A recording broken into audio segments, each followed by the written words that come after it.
那就还继续我们这个出租车啊，这个还有一个故事没讲完呢。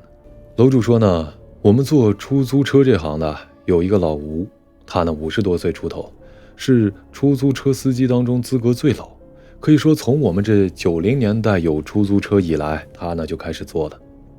老吴为人和善，乐于助人，他又讲义气，所以我们大家呢都很喜欢跟他在一起吃吃喝喝的，吹个牛什么的。有一天呢，刮着台风，雨下得很大，这生意啊非常的少。我们几个司机便聚在一个小饭馆里，点了几个便宜的菜，加上啤酒，就天南地北的胡诌起来。其实做出租车这行的算是社会的底层，接触十分的广泛，各行各业什么样的人都会遇到，所以扯起来就是没边没际的。有个司机小杨说，他父母去算他和他女朋友2人的命，说2个人的命理相冲，八字不合，就坚决不让他们结婚。那个八字佬啊还说，小杨上辈子太薄情，欠了几个女人的债，这辈子的婚姻啊会非常的波折。几句话弄得小杨是苦不堪言，就抓住我们问，算命这东西到底准不准？人究竟有没有上辈子的事儿？有没有灵魂？有没有投胎什么的？我们都笑他爸妈迷信迂腐，竟然靠一个八字佬的话来决定儿子的人生婚事，实在是可笑。只有老吴听到这儿沉默不语。过了一会儿，他才缓缓地说，这世间有些事你不知道，不代表就没有。算命依靠的是易经，他们这行能流传1000年不衰，说明还是有点道理的。小杨呢就接着追问，那人真的有上辈子吗？有前世投胎轮回吗？这回老吴笑了，我又不是神仙，我哪里知道？如果真有投胎，那就好了，那人还用怕死干嘛？死了不就有新的开始吗？大家呢也都笑了。想想也是啊，这些呢都是很玄的事，我们凡人怎么能弄得清楚呢？这时老吴喝了口啤酒，摸了摸脸，又说话了。不过啊，有些事真的挺离奇的，难以解释清楚。听他这么一说，我们知道有戏，立刻的来了兴致，立刻呢就缠着老吴一定要说下去。老吴犹豫了一下，趁着这酒劲儿，他好像是下了决心似的说，这件事过去很多年喽，我还没和别人说过嘞。今天大家既然有兴致，那我就说一说。因为这件事呢，也是我们出租车行业里发生的，让你们知道一下也好。接着，老吴呢就向我们讲述了一个10几年前发生的令人难以置信的离奇故事。老吴在开始讲这个故事的时候呢，表情有些凝重，我们也不敢轻佻开玩笑，就在一旁安静地听。老吴讲，那时大概是1995年的时候，城里头刚开始有出租车，数量不多，行业呢也不是很规范。那时呢，我有一个很好的朋友，也是一个出租车司机，叫小伟。我呢是在跑车中认识小伟的。那时他很奇怪，小伟的车呢总是带着个小孩，4、5岁左右，在副驾驶里头爬来爬去的玩。在大家有时候停在一起等课的时候，老吴呢就好奇地问小伟，哎，小伟，这孩子是谁啊？小伟呢淡淡的笑笑说，是我儿子。为什么你要带他在车上嘞？这孩子虽小啊，他占了一个位子，你开车的时候还要照顾他，这也会很影响你做生意的呀。哎，没事的，他调皮，只肯跟着我，少赚一点没事。小伟呢还是笑一笑回答，很轻描淡写。可渐渐的，老吴从其他人口中了解到了小伟回答的轻松，其实啊一点不轻松。他呢是本地人，很小没了父亲，老母亲在乡下农村里靠着种几亩地勉强的过活。小伟10几岁呢就出来到了深圳、东莞等地打工，进厂呢干过一天，上班10几个小时的那种操作工，做过被人白眼、厌恶、嘲笑的推销员。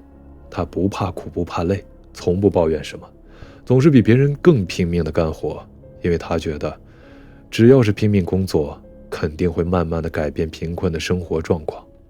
就这样，在东莞他认识了他的老婆，其实也不算是法律上的老婆，因为小伟的家里实在是太穷了，没领证也没回乡办婚礼，后来呢就生下了儿子。为了让老婆孩子过上好的生活，小伟没日没夜的工作，每天强装着笑脸到处的跑，推销一种工厂用的粘胶带，他老婆就在附近的工厂打工。小伟每天不管多累，回家能见到老婆孩子就觉得非常的幸福，就很有希望。他总是抱着老婆孩子满怀憧憬地讲，我一定会努力推销更多的胶带，拿更多的提成，等我们有钱了就做点小生意，不让你和儿子再受苦了。但生活并非如小伟想的那么如意。可能80后的人都会知道，90年代的时候，东莞、深圳遍地的工厂，可全国各地的打工大军也是浩浩荡荡，想找一份工作很不容易，薪水也低得可怜，通常只有几百块。更糟糕的是，那里查暂住证、计生证什么的非常严，动不动就要被抓去罚款，交不出钱呢就要遣送到劳教所关上几个月。小伟夫妇呢工资都不高，还要出钱托人照看孩子，好不容易积蓄了点钱，又被抓去罚款，花了个精光。有好几次房东上门追讨房租，小伟只能苦苦的哀求缓交几天，然后又打起精神四处的奔跑，去推销他那并不好烧的粘胶带。终于在孩子2岁多的时候，小伟的老婆再也忍受不了这样的穷困生活，留了一封信跑了，留下了小伟2父子相依为命。上面这些有的是别的知道情况的出租车司机和老吴说的，有些呢是老吴和小伟成为好友，小伟告诉他的。至于小伟后来一个人带着孩子生活，他没有说太多，他只是说再苦再累我也不能扔下儿子，不能把他送回农村，过着和我以前一样的生活。他就像一只小虫，不停地奔波在东莞、深圳，这并不属于他的钢筋混凝土森林之间。与别人不同的是，他身边要经常带着他年幼的儿子。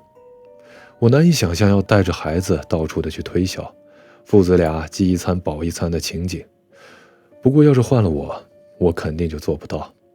后来儿子到了快要上学的年龄，小伟就回到家乡城里，用积蓄买下了一辆出租车。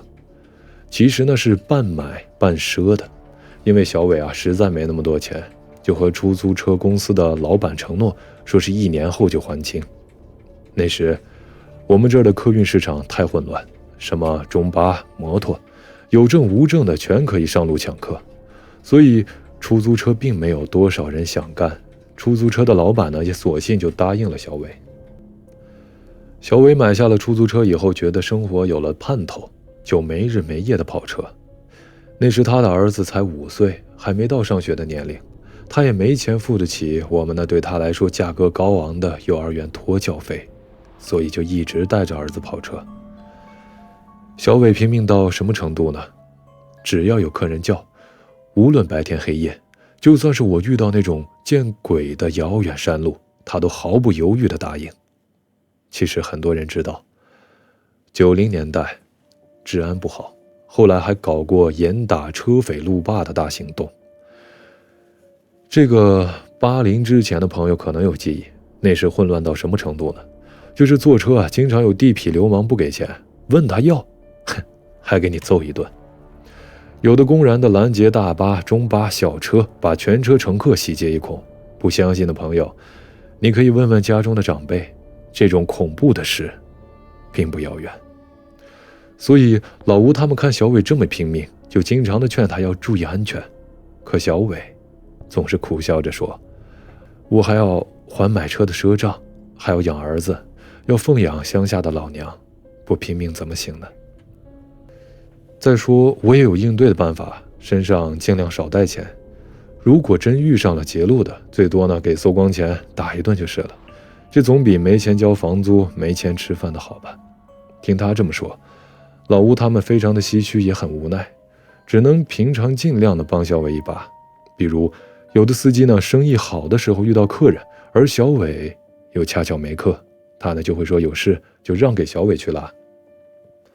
而老吴呢更加的古道热肠，看小伟带着孩子跑车十分艰难，就经常在小伟要跑远路夜路的时候，把他的儿子带回家给老婆带帮忙照看。小伟的儿子叫小峰，虽然生活艰苦，但健康成长，十分的聪明可爱。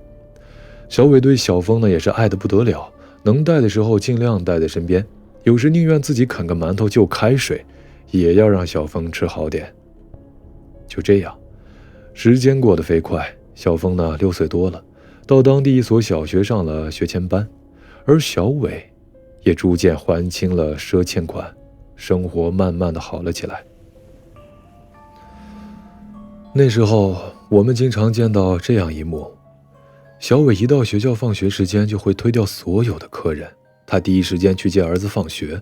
他总是把出租车停在学校对面的一棵树下，然后满怀深情地等儿子出来，投入他的怀抱。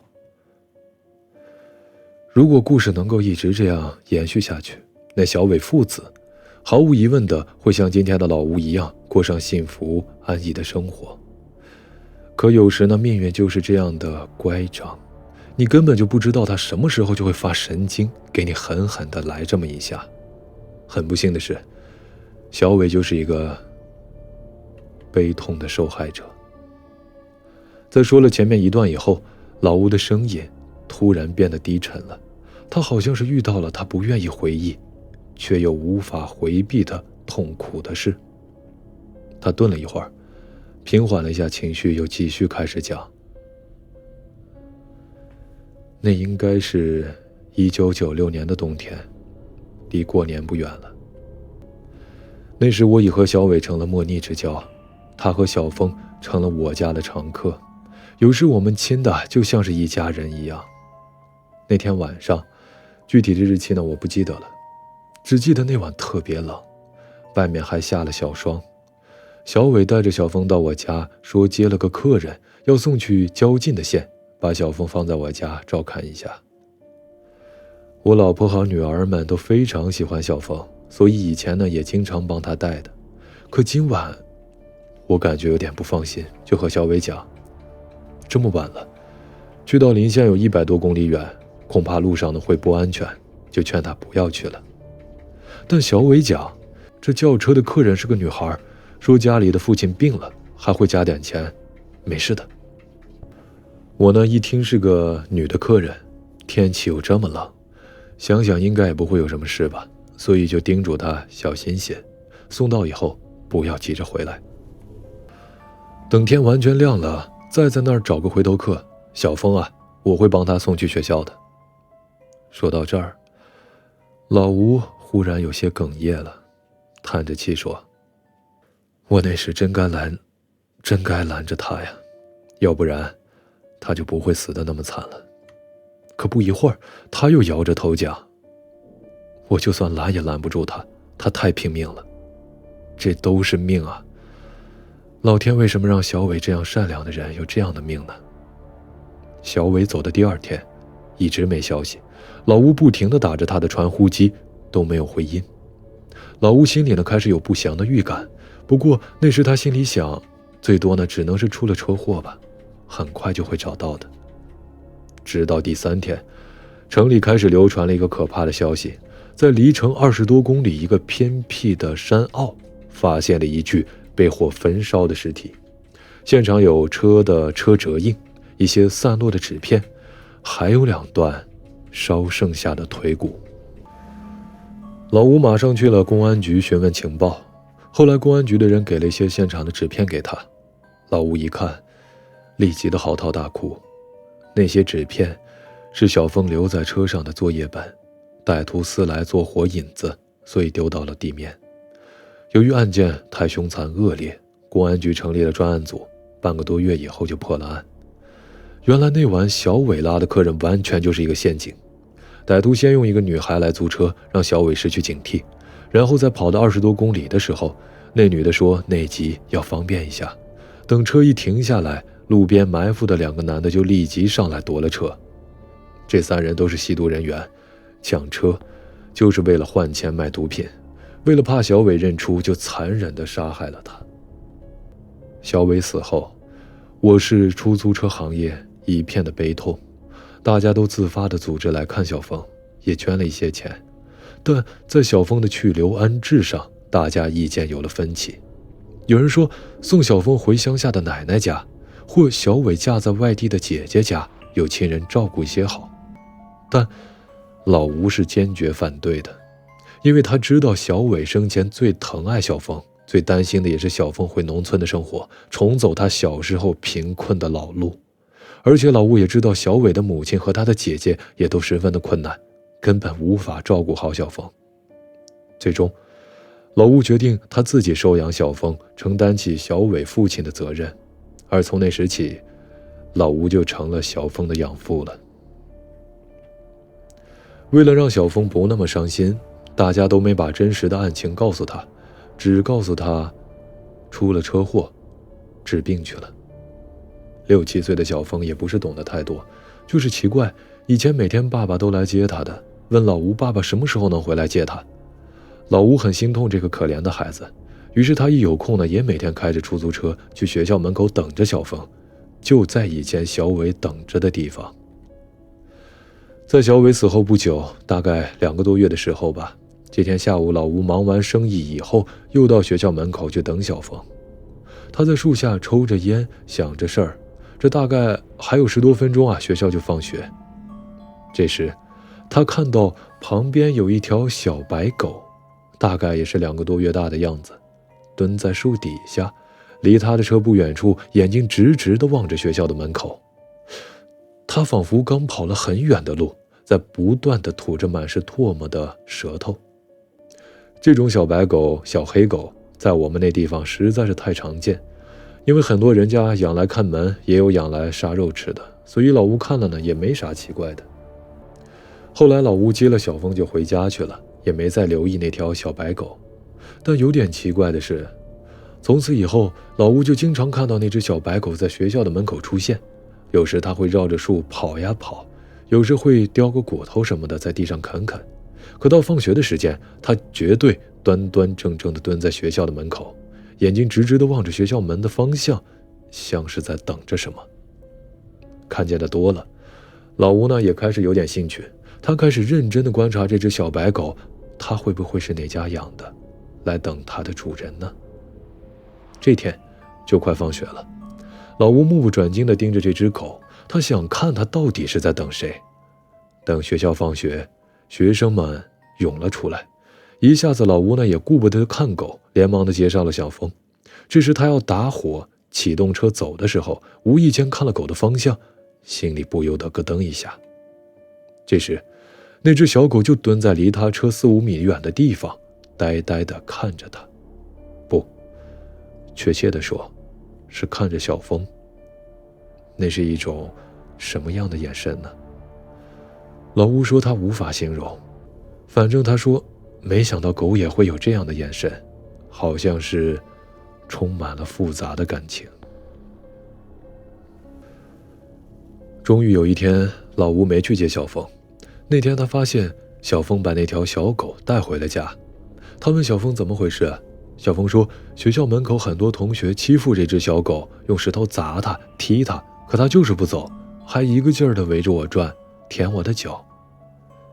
其实老吴并不喜欢狗，因为他女儿呢被狗追咬过，也怕它伤害小峰，所以对狗有些排斥。于是那天晚上他拿了点东西给那白狗吃了之后，就把它给赶跑了。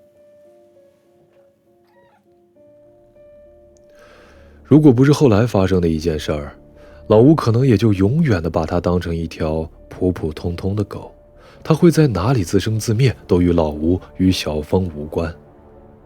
那天老吴又到了学校门口去接小峰，而那只白狗也在旁边不远处蹲着，只是它已经有了5个多月大，接近一条成年狗了，但不知是吃的不好怎么的，它是有点瘦的。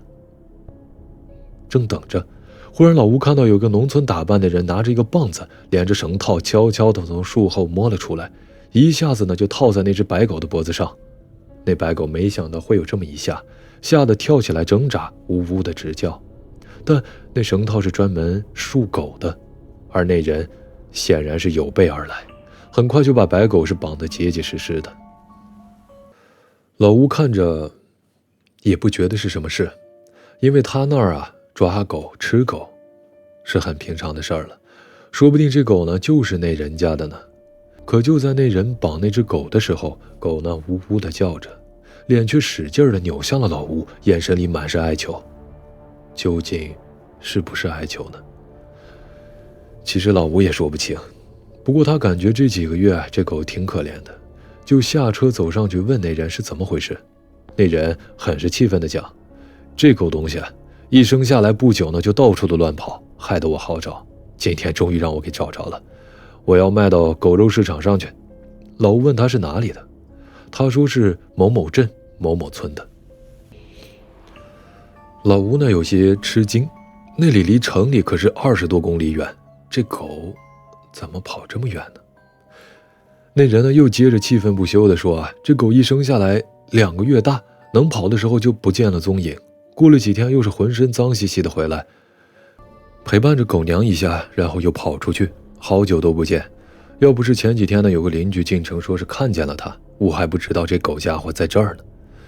老吴此时的心里觉得十分的惊奇，一只普普通通的白狗会独自跑20多公里远来到这个学校门口，而且几乎天天如此，那还真是有点不可思议的。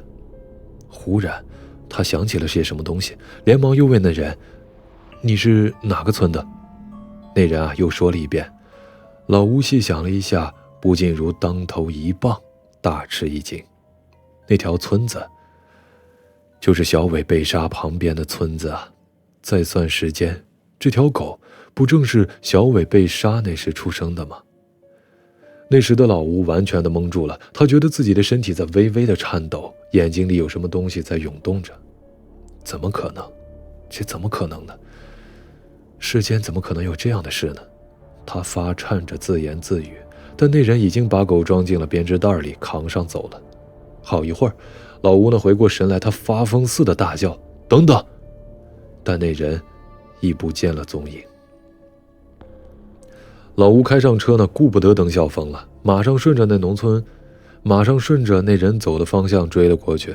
大概追了有300-400米远的地方，终于见到那人扛着袋子，正气喘吁吁地往着市场的方向走。那里有一个狗肉市场。老吴一个急刹车停在那人的前面，把那人吓了一大跳。老吴接着跳下车，马上抓住了那人肩上扛的棒子，大叫，我要这狗！